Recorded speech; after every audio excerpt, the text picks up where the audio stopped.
តាយហើយបានបញ្ចេញរបស់ជាច្រើនដែលត្រៀមដាក់មកចូលក្នុងហ្គេមហើយក្នុងនោះគឺមានរបស់មួយដែលខ្ញុំពេញចិត្តជាងគេគឺ Happy Gas ហើយថ្ងៃនេះដែរខ្ញុំនឹងលេង mod មួយនេះដែលអាចឲ្យខ្ញុំទៅរក Happy Gas បានវីដេអូនេះគឺមាន2ផ្នែកផ្នែកទី1គឺទៅស្វែងរក Happy Gas ផ្នែកទី2គឺឲ្យមនុស្ស50នាក់ជី gas ធ្វើសង្គ្រាមឥឡូវខ្ញុំបានចូលមកក្នុងហ្គេមហើយថ្ងៃហ្នឹងយើងអត់មានទៅធ្វើច្រើនទេគឺយើងគ្រាន់តែធ្វើ portal ដើម្បីចូលទៅរក Happy Gas ដើម្បីបាន portal ដំបូងយើងកាប់ឈើសិនផលិត pick ផលិត pick egg អូច្រឡំផលិត pick egg តើមកយើងកាប់ថ្មឥ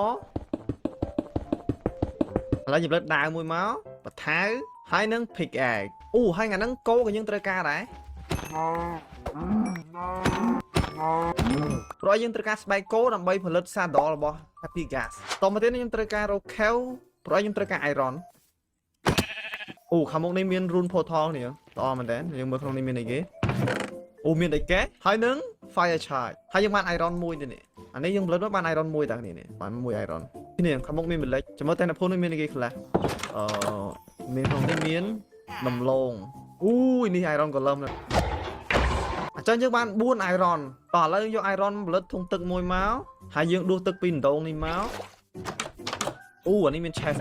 មាននំប៉័ងហើយដៃច្រើនមែនយកប៉ែលនេះមួយមកអញ្ចឹងខ្ញុំគិតថាខ្ញុំចេញពីផ្ទះអ្នកភូមិនេះហើយយើងទៅរក lava ដើម្បីចូល portal ហើយឆ្លៀតពេលដែលយើងកំពុងដើរដែរ Happy Gas ហ្នឹងគឺគេបានដាក់នៅក្នុង Minecraft Live នេះហើយ Minecraft ហ្នឹងកម្រងគេចេញនៅខែមិថុនានោះនេះអញ្ចឹងវាយូរមែនតើអញ្ចឹងខ្ញុំថ្ងៃហ្នឹងខ្ញុំមកបង្ហាញអ្នកគ្នាមើលមុនហើយដីខ្សាច់ក៏យើងត្រូវការដែរខ្ញុំជីកយកដីខ្សាច់តាមខ្លួនហើយទៅ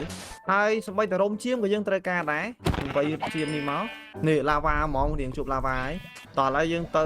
Nether ហ្មងទៅជីដំបងយើងដាក់អានេះកន្លែងនេះមួយមកទឹកចោលដួស lava ដាក់ក្រោមនេះមកដួស lava ដាក់កន្លែងនេះ1 2 3 4 5 6យើងដុតដីកេះមកយើងចូល portal តោះ